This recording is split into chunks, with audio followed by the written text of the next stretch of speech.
Everyone very good evening. MGSE 009 का most important question लेके मैं आ गई हूँ आप लोगों के साथ। तो क्वेश्चन देने से पहले मैं आपको बता दूं कि अगर आप भी अपने सेमी करें, आपका सब्जेक्ट भी इकोनॉमिक्स है, तो आप मेरे चैनल को सब्सक्राइब कीजिए। इस चैनल पर आपको इकोनॉमिक्स के सब सब्जेक्ट कोड के वीडियो मिल जाएंगे। तो ये देखते हैं हम सस्टेनेबल एम्प्लॉयमेंट के बारे में, सतत रोजगार के बारे में, जो कि MGSE 009 का इंपॉर्टेंट क्वेश्चन है। ये देख लेते हैं। Employment is when a person is employed in a job that allows them to continuously work productively while maintaining their health and well-being. Is consist of three equally important parts: productivity, health, and well-being at work. We break down these concepts below. स्थायी रोजगार तब होता है जब कोई व्यक्ति ऐसी नौकरी में नियोजित करता है जो उन्हें अपने स्वास्थ्य और कल्याण को बनाए रखते हुए लगातार उत्पादक के रूप में काम करने की अनुमति देते हैं। इसे तीन समान रूप से महत्वपूर्ण भाग शामिल किया जाता है: उत्पादकता, स्वास्थ्य, कार्यस्थल और भाग शामिल होते हैं। कौन कौन से? उत्पादकता, स्वास्थ्य और कार्यस्थल पर खुशहाली। इसे हम नीचे अवधारणाओं में तोड़ते हैं, देखते हैं। And this phase is all about job performance and work quality. In order to be sustainability employee, you need to be making a valuable contribution. You are creating high quality work that your leaders and team value and find important. You are able to be productive daily and are effective at your job. If the job has no value of the work is not important, the employee itself we will not be sustainable. Roles with no contribution will eventually be cut.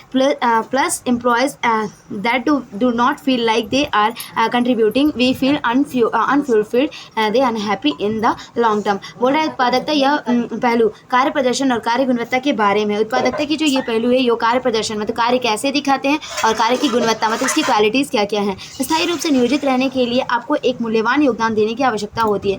मतलब मूल्यवान योगदान मतलब आप अपने salary का कुछ ऐसा भाग जो बिना कोई स्वार्थ के दे रहे हैं, आपको उसके रिटर्न्स का कोई चिंता नहीं हो, ठीक है। तो आप उच्च गुणवत्ता वाला काम बना रहे हैं जिससे आपके नेता और टीम महत्व देते हैं और महत्वपूर्ण मानते हैं। आप दैनिक रूप से उत्पादक होने में सक्षम है और अपने काम में प्रभावी है। यदि नौकरी का कोई मूल्य नहीं है या महत्वपूर्ण नहीं है तो रोजगार स्वयं टिकाऊ नहीं होगा। बिना किसी योगदान वाली भूमिकाएं अंततः समाप्त कर दी जाएंगी। साथ ही जिन कर्मचारियों को ऐसा नहीं लगता कि वे योगदान दे रहे हैं, वे दीर्घ अवधि में अधूरा और नाखुश महसूस करेंगे। Job contributing to the company employment that is sustainable also has maintained employee health. This phase included all aspects of health.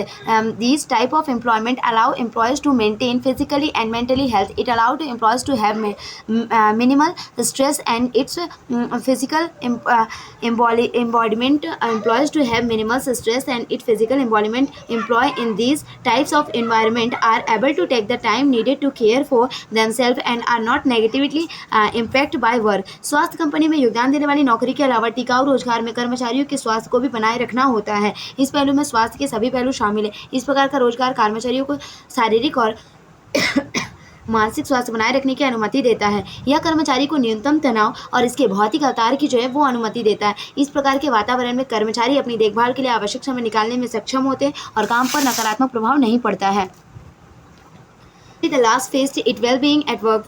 You may think wellness and well-being is related to health. In research, it's little different. Well-being at work is all about how you feel about your work. Employees that are high in this are satisfied in their jobs, committed to their organization and not looking to leave. It's about positive attribute at work. Being sustainably employed means that you are not only productive and healthy, but you like your job and your work. It's a huge win-win for employees and companies. काम पर कल्याण होता है। तो अंतिम पहलू का काम पर कल्याण है। हालांकि आप कल्याण और खुशहाली को स्वास्थ्य से संबंधित मान सकते हैं, लेकिन इस सोच में यह थोड़ा अलग है। कार्यस्थल पर खुशहाली झड़ने इस बात पर निर्भर करती है कि आप काम के बारे में कैसा महसूस करते हो। अगर आप किसी काम को करने में अच्छा महसूस करते हो तो वो काम बहुत अच्छे तरीके से होता है। अगर आप पहले से ही किसी काम को देखकर डिसअपॉइंटेड हो जाते हो तो वो काम आपसे नहीं हो पाता है, या होता भी है तो उसका रिजल्ट अच्छा नहीं आता। इसमें उच्च स्तर के कर्मचारी अपनी नौकरी से संतुष्ट है, अपने संगठन के प्रति प्रतिबद्ध है और नौकरी छोड़ने के बारे में नहीं सोच रहे हैं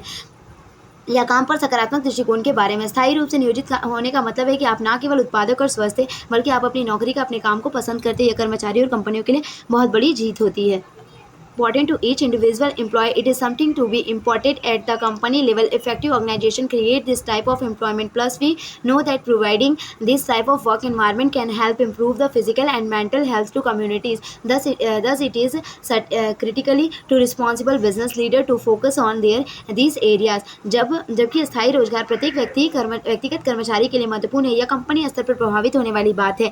जो स्थायी रोजगार होता है प्रत्येक व्यक्ति कर्मचारी के लिए महत्वपूर्ण होता है, यह कंपनी स्तर पर प्रभावित होने वाला भी बात होता है। अगर आपको कहीं स्थायी रोजगार मिल जाता तो वहाँ काम करना पसंद करोगे, जहाँ स्थायी रोजगार नहीं रहता वहाँ काम करना पसंद नहीं करोगे। ठीक है, स्थायी रोजगार रहने से लोग क्या वहीं पे घर रूम रेंट पे लेके रहने लगते हैं, वहीं पे अपना सारा चीज़ स्कूल ट्यूशन जो भी अपने बच्चों का होता है वो दे सकते हैं। साथ ही हम जानते हैं कि इस प्रकार का कार्य वातावरण प्रदान करने में समुदाय के शारीरिक और मानसिक स्वास्थ्य को बेहतर बनाने में भी मदद देता है। इस प्रकार जिम्मेदारी व्यापारिक नेताओं के लिए इस क्षेत्र पर ध्यान केंद्रित करना बहुत महत्वपूर्ण हो गया है। Thank you. अगर वीडियो अच्छी लगी तो प्लीज़ लाइक और